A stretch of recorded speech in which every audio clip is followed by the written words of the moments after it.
नमस्कार, मैं हूं दीपिका शर्मा और आप देख रहे हैं वर्ल्ड क्राइम न्यूज। पहली बड़ी खबर, जहां पर कनाडा में बैठा आतंकी पन्नू उसने एक और ऑडियो जारी की है जिसमें वो ये कह रहा है कि 5 अक्टूबर को भारत में आईसीसी वर्ल्ड कप होने जा रहा है, जिसमें वो लोगों को धमकी दे रहा है। उसने ये कहा है कि वो निज्जर की हत्या का बदला लेगा और मैच के दौरान खालिस्तानी झंडों का सैलाब लेकर आएगा। इस आतंकी निज्जर की प्रॉपर्टी को भी एनआईए ने जब्त कर लिया है। हाल ही में 6 एकड़ की इसकी जमीन को जब्त किया गया है। इसके बाद ये ऑडियो जारी कर रहा है, जहां पर खालिस्तानी समर्थकों ने कई पोर्टल्स पर इस ऑडियो को जारी किया है, जिसमें वो ये कहता है कि वो निज्जर की हत्या का बदला लेगा।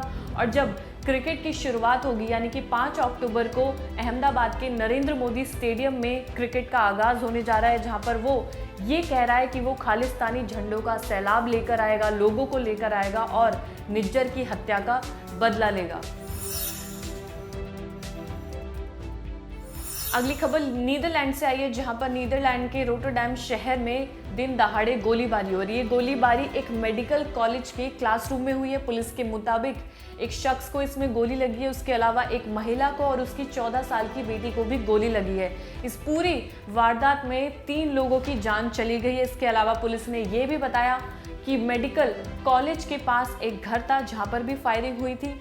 पुलिस ये ढूंढने की कोशिश कर रही है कि क्या इन दोनों वारदात में कोई संबंध है। इसके अलावा इसमें एक आरोपी को गिरफ्तार कर लिया गया है, जिसकी उम्र 32 साल बताई जा रही है। ये खुद एक मेडिकल स्टूडेंट है, पढ़ाई कर रहा है। इसके अलावा जब ये फायरिंग करने के लिए आया था, इसने एक बुलेट प्रूफ जैकेट पहना हुआ था। पुलिस अब उससे पूछताछ कर रही है कि आखिर उस महिला से इसका कोई संपर्क था या उस टीचर से कोई संपर्क था। इसके पीछे की पूछताछ अभी तक चल रही है और फिलहाल इसमें 3 लोगों की जान चली गई, जिसमें 14 साल की एक लड़की भी शामिल है। अगली खबर ताइवान से आई है, जहां पर ताइवान ने अपनी स्वदेशी पनडुब्बी 12,481 करोड़ में तैयार कर ली। पनडुब्बी बिजली और डीजल से चलती है। 2024 के आखिर तक इस पनडुब्बी को नेवी को सौंप दिया जाएगा।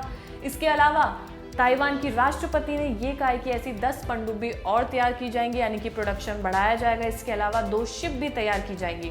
ताइवान को हमेशा से चीन अपना हिस्सा मानता है, लेकिन ताइवान एक स्वतंत्र देश है। अब इसमें यह सवाल चल रहा है कि चाइना अगर ताइवान के खिलाफ जंग लड़ता है तो ताइवान अपने आप को सुरक्षित रखना चाहता है और इसके लिए उसने ये अपनी पनडुब्बी तैयार कर ली है, जो कि बिजली से चलेगी।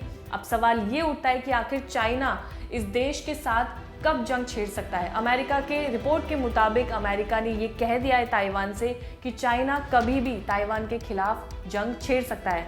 तो इसमें ताइवान की राष्ट्रपति का ये कहना है कि वो हरगिज ऐसा नहीं होने देंगे और अपने देश की सुरक्षा के लिए उन्होंने इस पनडुब्बी को तैयार किया है।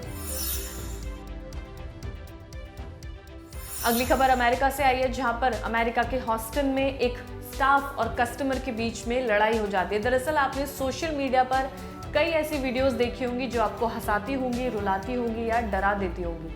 ऐसा ही एक ये वीडियो सामने आया, जहां पर एक फूड चेन आउटलेट पर एक फैमिली फ्रेंच फ्राइज और बर्गर्स वगैरह लेने आती है, लेकिन उस दौरान उनकी लड़ाई हो जाती है वहाँ के स्टाफ से।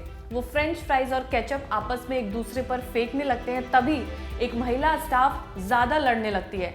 वो तुरंत अंदर जाती है और वहाँ से एक गन निकाल कर लेकर आती है, जिसके बाद माहौल थोड़ा गर्म हो जाता है। ये महिला उस कस्टमर पर, जहाँ पर एक प्रेग्नेंट लेडी थी, एक शख्स था और उनका बच्चा भी था, उन पर गोलियां चलाना शुरू कर देती है। लेकिन शुक्र की बात यह है कि वो गाड़ी लेकर शख्स वहां से निकल जाता है और तब भी ये स्टाफ की महिला उस पर गोली चलाती रहती है। पुलिस रिकॉर्ड के मुताबिक इस महिला पर पहले भी कई आरोप लग चुके हैं, लेकिन इस सीसीटीवी में ये साफ दिखाई दे रहा है कि महिला ने अपना आपा खो दिया और उसके ऊपर गोलियां बरसाने लगी गाड़ी के ऊपर। अगली बड़ी खबर बलूचिस्तान से आई है, जहां पर ईद मिलाद के दौरान कई लोगों को निशाना बनाया गया है। इसमें 9 लोगों की दर्दनाक मौत हुई है। बलूचिस्तान के जिला मस्तूंग के अल फलाह मस्जिद के पास ईद मिलाद के जुलूस को निशाना बनाया गया है। 30 लोग इसमें घायल हुए हैं। हॉस्पिटल में आपातकाल घोषित कर दिया गया है। हॉस्पिटल के स्टाफ को भी तुरंत पहुंचने का निर्देश दिया गया है। विस्फोट में एक डीएसपी की भी मौत हुई है, ऐसी रिपोर्ट सामने आई है। इसके अलावा ये हमला काफ़ी ज़्यादा, जो विस्फोट हुआ है काफ़ी ज़्यादा भयानक हुआ है, जिसमें कई लोगों की मौत हो चुकी है। 30 से ज़्यादा लोग इसमें घायल हुए हैं और एक डीएसपी की भी मौत हो गई है।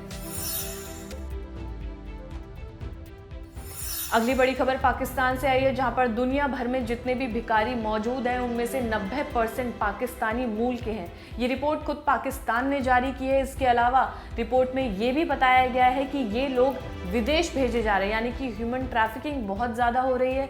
सऊदी अरब में ये लोग भेजे जा रहे हैं, ईरान में भेजे जा रहे हैं। इसके अलावा ओवरसीज मिनिस्ट्री ने बताया कि कई भिखारियों ने सऊदी अरब, ईरान और इराक जाने के लिए तीर्थ यात्रियों को मिलने वाले वीज़ा का फ़ायदा उठाया है। उन्होंने कहा कि हरम जैसी पवित्र जगहों पर बड़ी संख्या में जेब कतरे गिरफ्तार हो रहे हैं। बाद में इसकी पहचान पाकिस्तानी नागरिकों के रूप में हुई है। सऊदी के अधिकारियों ने पाकिस्तान से भिखारियों और जेब कतरों को ना भेजने के लिए कहा है। रिपोर्ट के मुताबिक सऊदी अरब ने कहा कि उनकी जेल ऐसे लोगों से भर चुकी है।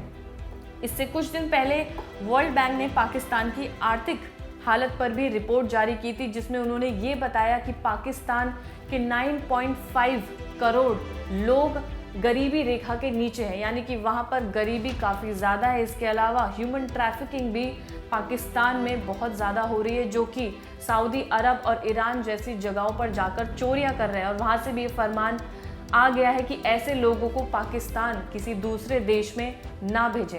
और फिलहाल इस क्राइम के बुलेटिन में इतना ही। ताज़ा खबरों के लिए देखते रहिए क्राइम तक।